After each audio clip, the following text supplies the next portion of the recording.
하나님과의 인격적인 만남, 또 예수 그리스도와 인격적인 만남에 대해서 같이 주제를 가지고 오늘 제목이 부활의 주님을 만난 사람이란 제목으로 같이 은혜를 받고자 합니다. 여러분들은 인격적으로 부활하신 주님을 만났으리라고 저는 생각이 되어집니다. 그런데 혹시 오늘 주인공인 도마처럼 여러분들 예수 그리스도를 알기만 하고 또 부활하신 주님을 인격적으로 못 만난 사람들이 있다면 여러분들 마음속에 확신을 갖고 또 그 부분이 약해졌다면 여러분들 통해서 인격적인 주님을 만나고 앞으로 또 보내심까지 받는 축복이 있기를 주님의 이름으로 축원을 드리겠습니다. 자, 하나님은 지금도 통치하고 계십니다. 믿으시죠? 통치라는 단어를 여러분이 단어를 알고 있어야만이 예수님께서 이 땅에 오신 이유 또 삼위일체로 오신 이유를 여러분들이 분명히 고백할 수가 있습니다. 하나님은 지금 우리 대한민국은 대통령이 통치를 하고 있잖아요. 그죠? 그래서 그 대통령에게 권한을 주고 나라를 다스리게 만든 것처럼 하나님은 분명히 살아 계셔서 이 땅을 통치하시고 또 여러분 한 사람 한 사람을 성령께서 여러분 영혼을 통치하고 계신다는 것을 믿으시기를 바랍니다. 자, 그러면 이 부활의 의미는 예수님께서 이 땅에 오셔서 그리스도가 되시고 십자가에서 여러분의 모든 죄 문제를 다 해결해 주시고 이 땅에 성령 하나님을 보내셔서 여러분과 임마누엘로 인격적인 만남을 가지시면서 여러분을 통치하고 있는 말씀이죠. 그래서 하나님과의 관계가 굉장히 중요한 거예요. 하나님 나를 통치하고 계시는구나. 왕이신 하나님. 성령께서 여러분을 통치하고 계시는구나. 이것을 알게 되면 여러분 것을 주장할 수가 없어요. 그죠? 나를 내 것이라 주장하지 못하고 여러분의 것, 여러분 소유의 것을 여러분 것이라고 말할 수가 없는 거죠. 그래서 우리가 인격적인 만남이 되어진 하나님의 자녀들은 하나님이 주신 말씀을 가지고 의심하지 않고 그 주신 말씀을 받아들이고 방향이 사명을 회복해서 하나님이 원하시는 길로 갈 수밖에 없게 되어져요. 자, 오늘 부활을 알고 계시는가라고 말씀하고 계십니다. 여러분 부활을 알고 있죠. 그죠? 아는 거하고 부활의 주님을 만나는 관계는 통치라는 단어를 보면 여러분이 느껴질 수 있을 거예요. 하나님이 나를 다스리고 통치하신다 하는 부분은 알고 있는 사람들은 그냥 아는갑다라고 해요. 근데 진짜 내 내면에 들으셔 성령께서 나에게 인격적인 만남을 가지시고 그 부활의 주님을 내가 알게 되면 우리는 100% 주님을 순종할 수밖에 없는 삶이 되는 것입니다. 내 것을 내 것이라 하지 않고 내 인생, 여러분 물질, 여러분의 모든 환경, 모든 게 마찬가지.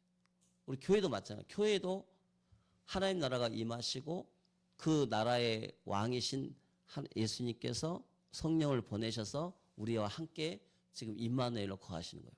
그래서 예배는 왕의 백성들이 모여서 하나님의 통치를 받은 백성들이 모여서 부활의 주님을 인격적으로 만나는 시간이 바로 예배 시간인 것입니다. 이게 얼마나 중요한지 몰라요. 그래서 주일 한 번으로 그치는 것이 아니라 여러분 마음에 성령이 계셔서 월요일부터 토요일까지 여러분을 다스리시고 함께 하신다라고 말씀하고 계시죠. 그래서 부활을 아는 사람은 참 많이 있는데 여러분을 통치하시고 여러분을 다스리신 이 부활의 주님을 만난 사람들은 별로 없어요. 그래서 서론에서 보면 이 하나님이 나를 통치하시고 부활하신 주님을 만난 사람들이 많이 있어요. 누굴까요? 구약에 보면 누구냐? 그 사람이 바로 아벨 같은 사람이죠. 그리고 또 성경에 보면 야곱이라는 사람도 하나님을 만나고 많은 사람이 다 믿는 게 아니에요. 인격적인 하나님과의 관계가 형성이 된 거예요.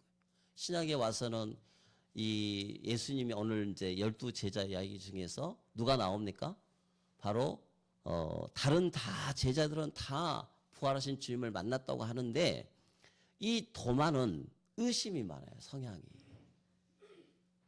자, 우리는 이걸 의심이라는 부분이 나쁜 뜻은 아니고 이성이 발달되어 있고 또 굉장히 또 여러분 나름대로 또 이렇게 하나님이 나를 다스린다라는 어떤 인격적인 만남, 체험이 안 돼 있는 사람들은 내 삶에 야, 내가 정말 구원받는 게 맞나 할 정도로 변화도 없고 기도의 응답이 없고 하는 사람들이 많아요. 그래서 인생의 방향이 바뀌지도 않고 그냥 그 자리에서 그냥 머물러 있는 사람들이 되게 많죠. 그래서 주님을 만났던 사람들, 이삭 같은 사람들을 봐보세요. 인생이 완전 바뀌어버렸어요. 오늘 사울이 바뀌어서 바울 되잖아요. 그죠? 그 바울 인생 봐보세요. 하나님이 만난 사람들은 삶이 달라지고 방향도 달라지고 믿음도 달라지고 할렐루야. 이렇게 여러분이 인격적인 만남, 즉 주님이 여러분을 통치하시는 축복을 날마다 누리는 여러분 되시기를 바랍니다. 자, 여러분이 말씀을 들을 때 한번 진단을 해볼 필요가 있어요. 나를 컨설팅을 해보는 거예요. 영적 컨설팅. 여러분 삶 속에 나는 진짜 인격적인 주님과의 만남, 내가 의심하는 도마였지만 그게 나쁜 뜻은 아니에요. 어떤 면에서는 더 확실한 인생을 살기 위해서 주님이신 선물일 수도 있어요. 자, 그렇게 우리가 말씀을 받아들이면 되겠습니다. 제자들은 지금 예수님을 따르던 사람들이었죠. 그런데 지금 여기 오늘 본문의 요한복음 20장 전체의 배경을 보면 예수님을 따랐던 제자들이 십자가에서 모진 고통당하고 피를 흘리시고 그러면서 이미 십자가에서 끝이 났다라는 생각한 사람들이 자기들끼리 모여서 지금 문을 닫고 있었어요. 그런데 지난주 이어서 막 마리아 같은 사람들이 와서 야, 예수님 부활하셨다더라 라고 했는데 소식도 들었어요. 그런데 그들의 상태는 어땠을까요? 영적 컨설팅. 여러분들이 뭔가 인생을 살다가 나는 뭔가 내 삶이 좀 방향전환도 해보고 싶고 내 삶의 사명도 좀 바꿔보고 싶고 내 삶이 뭔가 이렇게 좀 바꿔봐야겠다 하는 사람들은 스스로 한번 오늘 말씀을 잘 들어보시고 한번 여러분들 인생이 좀 통치를 좀 바꿨으면 좋겠다 싶어요. 내가 아니라 내 마음의 주인이 성령님이시다. 이렇게 살지 않으면 똑같아요. 늘 뭔지 모르게 이런 삶을 살 수밖에 없죠. 자, 근데 이 사람들은 부활의 소식을 들었는데 어떤 상태였습니까? 말씀을 보니까 문을 닫고 있었어요. 자기들끼리 탁 문을 닫고 거기에 그냥 똘똘 뭉쳐가지고 자기들끼리 그냥 딱 문을 닫고 있었어요. 왜 그래요? 이 유대인들 때문에 자기를 잡아갈까 봐. 자기들은 따라다니는 사람들이 다 있거든. 그러니까 지금 이미 소문은 다 나 있어요. 예수님의 잔당을 다 잡으려고 지금 그런 상황에 있었을 때 이들은 자기들끼리 지금 의지를 하고 살았던 거예요. 그리고 두려워하고 있었다라고 오늘 본문은 말씀하고 있었습니다. 자, 지금 이 오늘 말씀 속에 이들에게 누가 찾아오셨다 그랬어요, 지금? 부활하신 예수님이 찾아오셨어요. 할렐루야.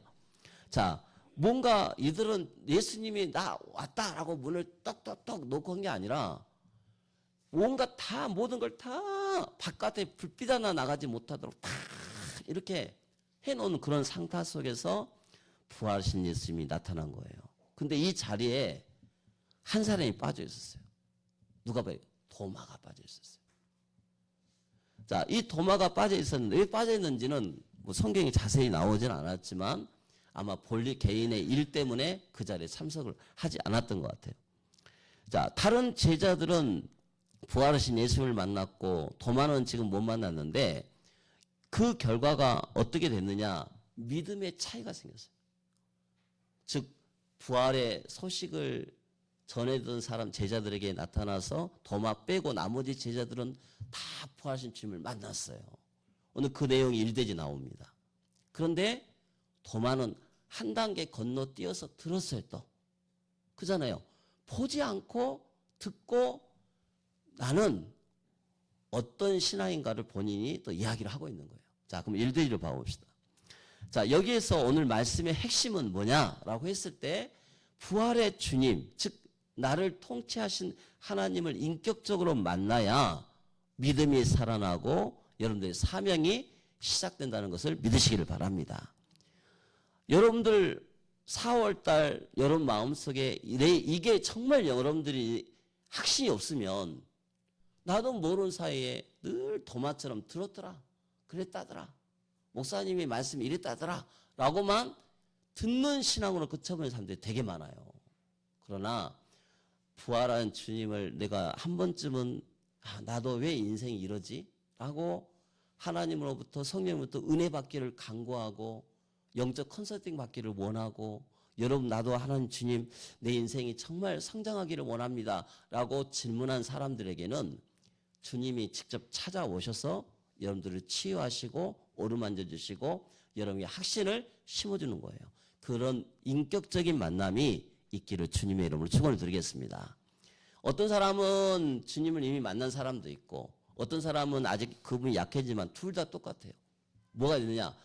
만난 사람은 더 확신 있게 방향이 더 오직 복음이 되어서 주님이 원하시는 방향으로 더 갈 수밖에 없게 되고 믿음이 약했던 사람들에게는 더 확신을 갖고 신앙이 갑자기 축복을 받고 더 하나님 앞에 중심을 살고 믿음이 살아나고 사명이 시작된 것을 볼 수가 있게 되는 것입니다.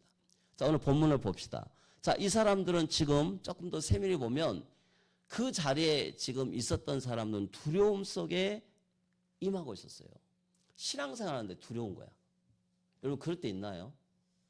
신앙생활 하는데 뭔가 머리 신앙만 탁 가득하고 그냥 내 삶이 언제부터 그냥 제자리인 것처럼 느껴지는 거야. 제자리인 것처럼. 늘 제자리야. 뭔지 모르게. 변화도 없고 내 삶이 뭔가 기도에 뭔가 답답하고 가슴도 막 뭔가 이렇게 뜨겁지도 않아지고 막 그런 거 있어요.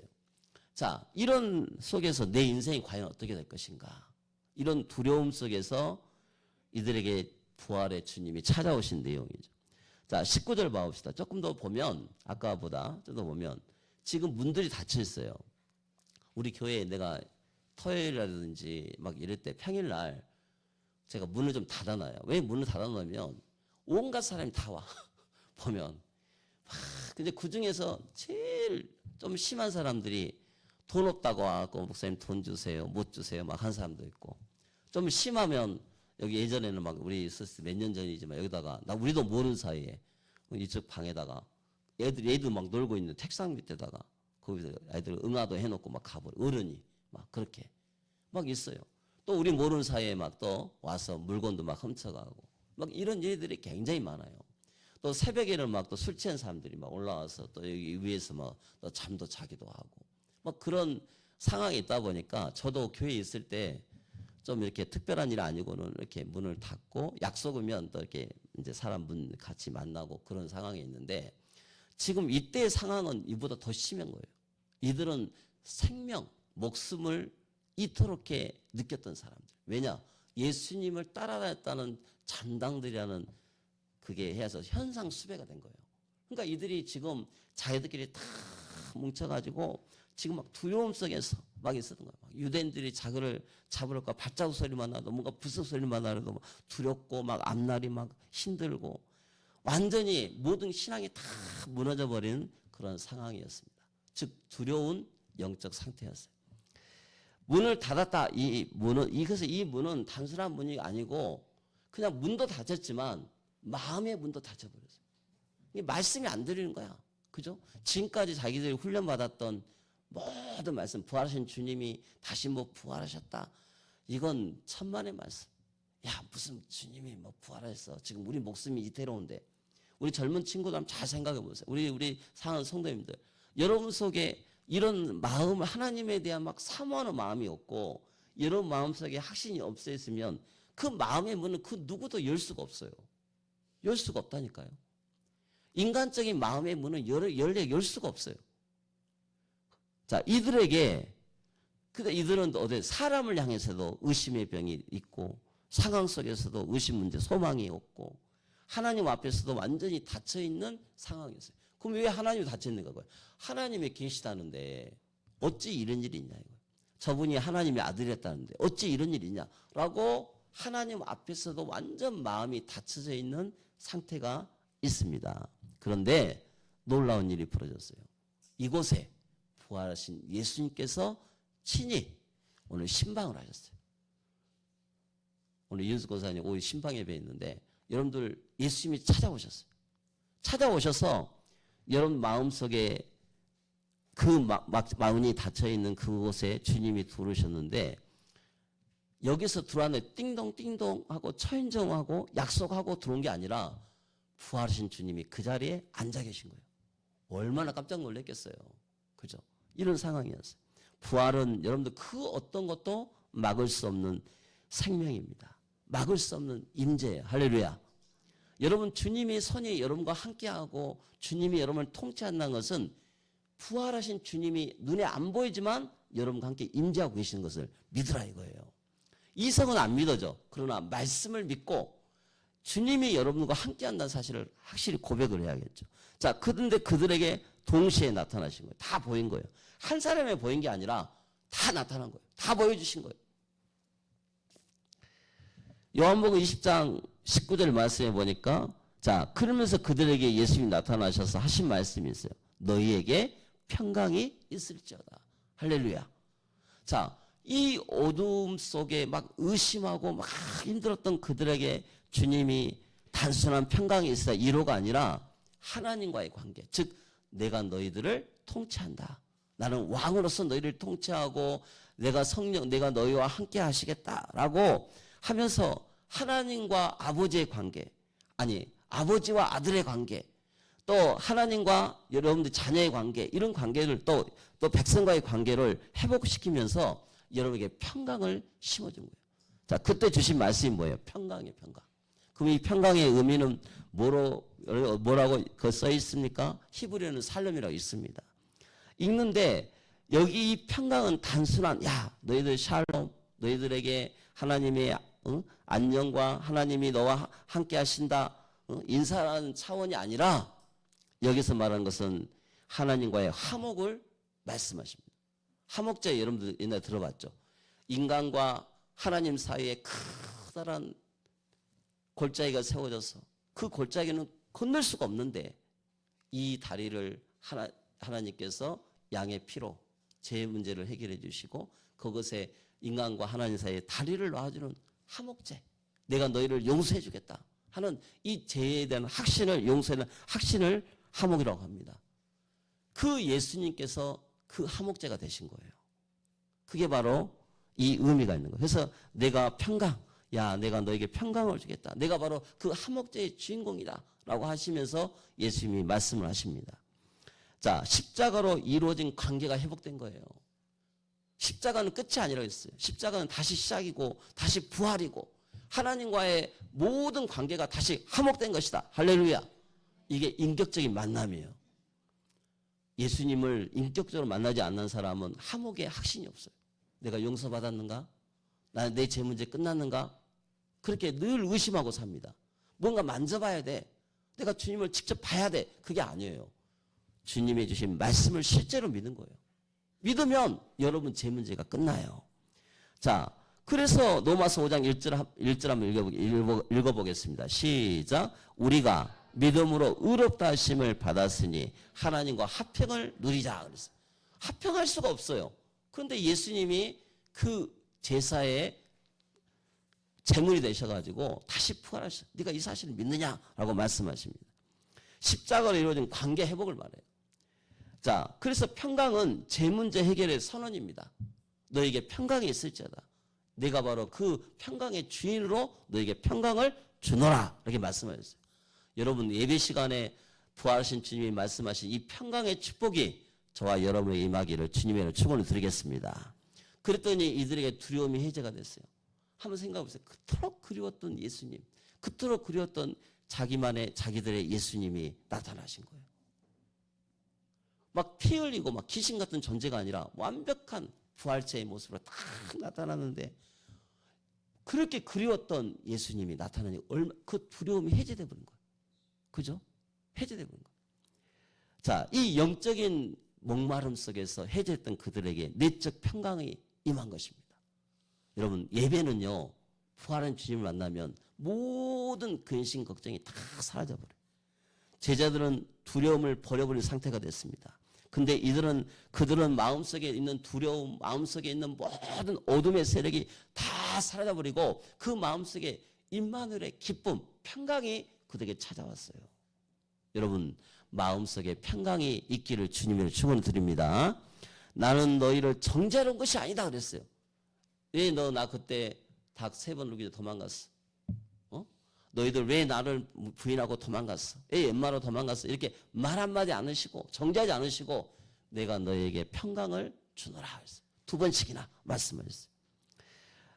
자, 왜 2번을 말하셨을까요? 사명을 부여하시고 그들에게 파송하시면서 사명 이전에 먼저 너희들의 제 문제에 대한 확신을 심어주시고 그들을 회복시키신 것을 볼 수가 있습니다. 자, 만남은 2번째 만남은 사명으로 이루어집니다. 예수 믿고 그냥 그 자리에 그냥 가만히 있으라는 말 아니에요. 여러분들은 직분 줬죠? 직분 받고 그냥 가만히 있으라는 뜻이 아니에요. 여러분들이 예수 믿고 그냥 가만히 있으라는 뜻이 아니에요. 만남은 사명으로 이루어집니다. 자, 어떻게 이루어집니까? 20장 22절 봅시다. 예수께서 이르시되 너에게 평강이 있을지어다 아버지께서 나를 보내신 것 같이 나도 너희를 보내노라 그랬어요. 보내노라. 자, 주님은 제자들을 이로만 하지 않으시고 보내셨습니다. 예수님을 만나는 만남의 목적은 사명 회복이에요. 오늘 여러분들 예배 드릴 때 여러분의 사명을 다시 한번 회복하시고 이 말씀 가지고 승리하시기를 바랍니다. 아버지께서 너를 보내신 것 같이, 이 말은 무슨 말이에요? 예수님은 이 땅에 그리스도로 오셔서 많은 사람을 위한 세상 죄를 지고 하는 어린 양으로 오시고 대속제물이 되시고 그리고 다시 그 십자가를 지시고 다시 살아나셔서 빛과 소금의 역할을 감당하게 되셨습니다. 여러분, 우리는 부르심만 받은 사람이 아니라 이제는 빛과 사명을 감당하는 보내심을 받는 사람이 돼야 돼요. 왕이 통치하신다. 이 땅에 예수님이 다시 오셨다라고 보내심을 받는 증인의 삶을 사셔야 되는 거예요. 그러면서 주님은 말씀하십니다. 거기에 나와 있죠. 우리 22절 봐봅시다. 그들을 향하사 숨을 내쉬며 이르시되, 자 시작, 성령을 받으라. 할렐루야. 이때까지는 성령이 임하시지 않았어요. 부활하신 예수님이 그들에게 성령을 받아라 라고 말씀하셔요. 이때까지만 해도 그냥 구원자이신 예수님만, 하나님과 구원자이신 예수님만 알았지 성령에 대한 것은 한 번도 그들은 들어보지도 못했어요. 그러면서 성령을 받아라 라고 명령을 하십니다. 사명은 결심하는 게 아니에요. 성령의 충만함을 받고 그분의 주신 힘으로 사역을 하게 되는 것이죠. 여러분 다 성령 받은 줄 믿으시기를 바랍니다. 예수님 영접하는 자, 곧 그 이름을 믿는 자들에게는 하나님의 자녀가 되는 권세를 주셨으니 그랬어요. 여러분 마음속에 성령이 임하신다고 약속하셨어요. 여러분 세례 받았죠? 세례 받은 사람에게는 성령이 임하시겠다고 약속하셨어요. 눈에 보이게끔 성령 역사하신 거예요. 그런데 여러분들 마음속에 성령이 약한 사람들에게는 다시 하나님이 오늘 말씀을 잡고 주님 내 마음속에 성령으로 받으라고 하셨는데 이 성령의 확신을 주시고 내 마음속에 성령으로 충만케 해달라고 기도하시기를 바랍니다. 여러분 교회는요 단순히 모이는 것이 아니라 성령으로 함께한 믿음의 공동체가 모이는 것이에요. 자, 그런 사람들에게는 두려움이 있는 것이 아니라 하나님 주신 화평과 하나님 주신 평안으로 여러분들이 예배를 드리게 되는 거예요. 자, 여러분들 봐보세요. 나는 지금 어떤 신앙인가? 이로만 받는 신앙인가? 아니면 말씀을 붙잡고 보내진 신앙인가? 이렇게 말씀하십니다. 부활은 이로 하는 것이 아니라 보내는 능력이 있어요. 여러분들에게 확신 먼저 있으라고. 야, 너 성령 받았지? 여러분 성령 확신하지? 할렐루야. 우리 공부하는 학생들 진짜 성령으로 확신해야 돼요. 그죠? 우리 사랑하는 우리 성도님들, 여러분들 마음속에 성령이 여러분들과 임마누엘로 함께하는 평강이 있음을 확신하시고 매일매일 특히 오늘 예배 속에서 여러분들 집에 돌아가서 또 여러분들 집에서 가정 예배 드릴 때 여러분 산업에서 예배 드릴 때 여러분 속에 이 부활의 주님이 여러분에게 주신 평강이 임하기를 주님의 축원을 드리겠습니다. 자, 그런데 이 부활의 만남이 없으면 믿음이 멈춰요. 이 자리에 다른 제자들은 다 부활하신 주님을 만났어요. 그런데 그 자리에 없었던 사람이 누구였다고요? 도마. 도마는 우리말하면 이공계 사람 같아요. 이공계열 사람. 인문계 사람은 감성이 풍부하고 그잖아요. 그런데 이 사람은 어떤 면에 봤을 때는 그냥 의심이 너무 많아. 그냥 생활 자체가 의심이 많아. 굉장히 꼼꼼하고 깐깐하고 또 나름대로 인생을 살면서 막 이렇게 뭔가 보지 않으면 믿지 않는 그런 사람들 있잖아요. 그런 사람이라고 말하고 있어요. 자, 도마가 함께 그 자리에 함께 있지 않았어요. 그가 말한 거 보세요. 뭐라고 얘기합니까? 나는 25절 봐보세요. 내가 그의 손에 나는 주를 보지 못했다. 내가 그의 손에 못자국을 보며 내가 그 손에 손가락을 그 못자국에 넣으며 내 손을 그 옆구리에 넣어 보지 않고는 믿지 아니하겠다라고 너무 사실적인 이야기를 하는 거예요. 아니 다른 제자들은 전부 다 할렐루야. 다른 제자들은 전부 다 예수 믿었어. 그죠? 보고 믿었어. 근데 나는 보지 않고는 못 믿겠다. 자기 속마음을 얘기해요. 내가 지금 여러분들의 포인트는 나쁜 뜻이 아니야. 이게 나쁘다는 뜻이 아니라는 거예요. 실제로 믿어진다는 뜻이에요. 믿고 싶다. 하나님이 나와 함께 있게 정말 믿고 싶다라고 말씀하고 계십니다. 자, 그런데 여기에서 도마가 이야기를 합니다. 자, 이렇게 지금 이야기하고 있는데 갑자기 예수님께서 나타나시는 거예요. 자, 그러면서 예수님께서 그 도마가 그렇게 질문하는 자리에 없었는데 너무 실제적으로 이야기합니다. 야, 봐라. 도마에게 이르시되 딱 집어요. 딱 집어가지고 도마에게 이르시되 내 손가락을 이리 내밀어. 내 손을 보고 내 손을 내밀어. 내 옆구리에 넣어보라. 그리하여 믿음 없는 자가 되지 말고 믿는 자가 되라. 할렐루야. 여러분 삶 속에 의심하지 마세요. 의심하지 마세요. 주님은 여러분의 소리 다 듣고 계십니다. 여러분이 불평한 소리, 여러분이 막 의심한 소리 다 듣고 계시고 여러분의 그 기도가 나중에 주님 만났을 때 여러분이 그것을 회개하기를 원하고 주님 내가 잘못했습니다. 내가 잘못했습니다. 라고 하나님 앞에 회개하고 그 부분을 반드시 여러분들이 치유받고 다시 그 부분에 회복의 역사가 있어야 할 줄 믿어요. 이렇게 부활의 주님을 만난 사람은요 흔들림이 없습니다.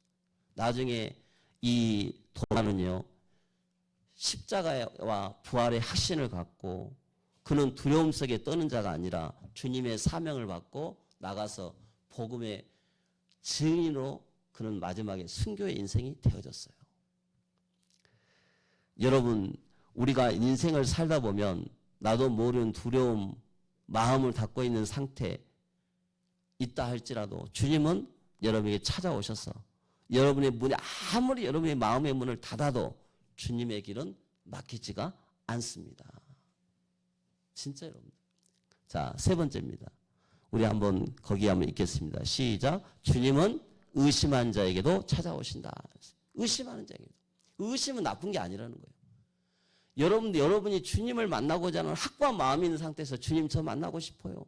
저 정말 주님 제가 입은 구원의 확신, 제 용서의 확신, 기독의 확신 저 정말 믿고 싶어요. 한 사람에게는 반드시 하나님이 그 기도에 응답해 주신다고 약속하셨어요. 자, 그래서 어느 날 여기 이 3대지 부분은 이렇게 이야기하십니다. 방금 2대지하고 좀 약간 많이 부분인데 자, 그들에게 나타나셨어요. 한마디로 도마가 요구한 그대로 응답해 주셨습니다. 자, 주님은 이 부활하신 주님은 도마에게 인격적인 고백하는데 20장 28절 3번에 20장 28절 한번 읽겠습니다. 시작. 도마가 대답하여 이르되 나의 주님 나의 하나님이시다. 이렇게 고백해버린 거예요. 완전 바뀌어버렸어요. 완전 인생이 바뀌어버렸어요. 여러분의 인생도 바뀌기를 주님의 축원드리겠습니다. 의심하던 사람이 고백하는 사람이 되었고 이것이 인격적인 만남입니다. 나의 주님 관계의 고백이죠. 그래서 결론적으로 이게 진짜 믿음입니다. 도마도 12제자예요. 12제자. 가룟 유다는 예수님을 판 사람이었지만 도마는 의심 쪽에서 나중에 하다가 진짜 부활의 주님을 만나고 나서 예수님을 배반하지 않고 다시 방향을 예수 그리스도께 딱 생을 걸고 그 인생을 살았던 거예요. 여러분, 그러면서 27절에 아주 말씀하십니다. 주님이 말씀하시죠. 보지 못하고 믿는 자가 더 복되도다. 근데 이 말을 역으로 이야기하면 이런 의심한 사람에게도 하나님 복이 있다. 진짜 믿음 복이 있는 거다. 여러분, 보지 못하고 여러분들이 믿는 자가 복이 있는 거예요. 할렐루야. 여러분들 얼마나 큰 복입니까? 여러분, 보는 신앙이 아니라 믿는 신앙이 되시기를 주님의 이름으로 축원드리겠습니다. 여러분들도 한번 질문할게요. 영적 컨설팅. 혹시 나는 주님 앞에 주님 나 이렇게 믿고 싶습니다. 주님 이것만 해결해 주시면 저 정말 믿고 싶어요.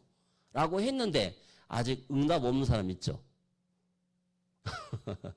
여러분 그런 사람 있을 수 있어요. 주님 이것만 해결해 주면 더 주님 저 교회를 위해서 주님의 일을 위해서 하겠습니다 했는데 응답이 없어. 그런 사람 생각 빨리 바꾸세요. 제가 주님 잘못했습니다. 주님 이 기도 제목이 바뀌어져서 하나님이 확신하고 주님이 나를 통치하시고 주님이 나를 보내신 것에 대해서 더 100% 믿고 그 길을 가게 해주세요. 주시든 안 주시든 저는 주님의 일을 하겠습니다. 할렐루야.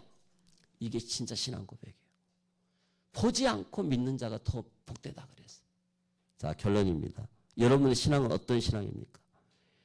여러분 진짜 예수님을 만나고 신앙이 바르게 고백되시기를 바랍니다. 두려움 속에서도 주님은 찾아오고 계셔요. 만남은 사명으로 이어지고 만남이 없으면 믿음이 멈춰버립니다. 참된 만남은 고백을 낳습니다. 여러분 주님을 다시 만나시기 바랍니다. 여러분 의심 속에서도 주님을 기다리라 고백하는 신앙으로 나가시기를 바랍니다. 여러분 주의 일을 하는 데에는 우리 한번 고백하겠습니다. 주의 일을 하는 데에는 절대 후회가 없어야 됩니다. 주의 일을 하는 데는 절대 후회가 없어야 돼요. 여러분 신앙이 그래야 돼요. 근데 후회가 될 때 여러분 삶 속에 이렇게 고백합니다. 하나님 내가 주님을 후회하는 때가 있는데 이 기회가 오히려 더 주님을 깊이 알아가고 내 신앙이 더 하나님 앞에 더 가까이 갈 수 있는 하나님이 통치하심을 믿는 믿음의 제자가 되기를 원합니다. 라고 고백하는 우리 믿음의 제자 됐으면 좋겠어요. 기도하겠습니다. 하나님 아버지 감사합니다.